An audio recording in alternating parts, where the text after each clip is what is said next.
today, my brother and I look at our father, we say to ourselves, knowing what we know, as fathers, the privilege, we are now privileged to be fathers. And we're saying, no, we're not going to do what our father did. We wouldn't leave home, no matter the excuse. We wouldn't leave. And I tell you the truth, just like Stephanie shared, it does affect your psyche. What I didn't share was that I kept asking myself, if you truly loved me, why would you leave for so long? Did you ever think I could have been a thief, drug addict, dropout? I mean, did you think I could have fallen sick one night and they needed to rush me to the hospital? Did you? So in my head, I kept feeling, if I was so lovable, why would my father leave me? Am I not good enough for a man to have stayed? Are we together? So that happens to the psyche of a child. But she said it here. Identify. Don't gloss over it. So I felt resentful for a long time. You know, I had no reason to be disrespectful to my dad. But sometimes I would deliberately be disrespectful, as if to try and prove that he has not role modeled who a father should be. So what sort of counsel could he possibly give me? Are we together? You know, I could sometimes try to just, what do you have to advise me after all? But guess what?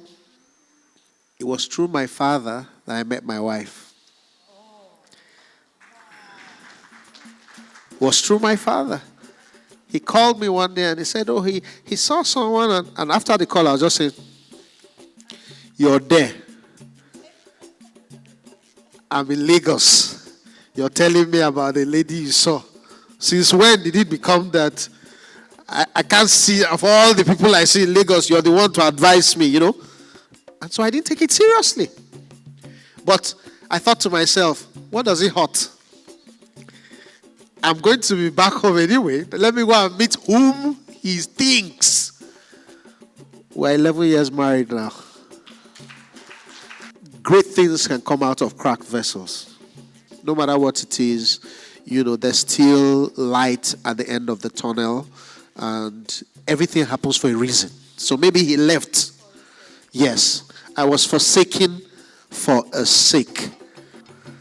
And so I believe that all that was a fallout of the trauma of looking for love from a man who didn't have the capability to love her the way she wanted. Even when he was there, he didn't have that capability to love my mother. And so I take after my mother, so I realized that he can't love you the way you are wanting. But she kept looking for that love, seeking out that love, pushing for that love, and he didn't have it to give. He didn't know it to even give. He grew up with a father, but it was, again, stringent. So when I look at my mom, it rewinds my forgiveness journey. I have forgiven him. I love him. I still care for the both of them.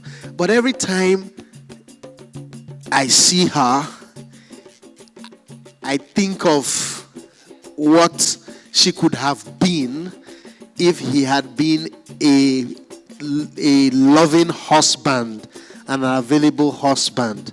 So, and I fear for when she passes. I ask myself, what kind of relationship will I have with my father after she passes? So pray for me that, you know, and in the last 30 days, she hasn't been able to speak to me. First time in my life, in 30 days, she hasn't been able. She could only respond to me for the first time yesterday. You know, so she had a relapse, and so for the 30 days, it's never been that bad. But yesterday, I said, hello. She said, fine. So, so that's my journey.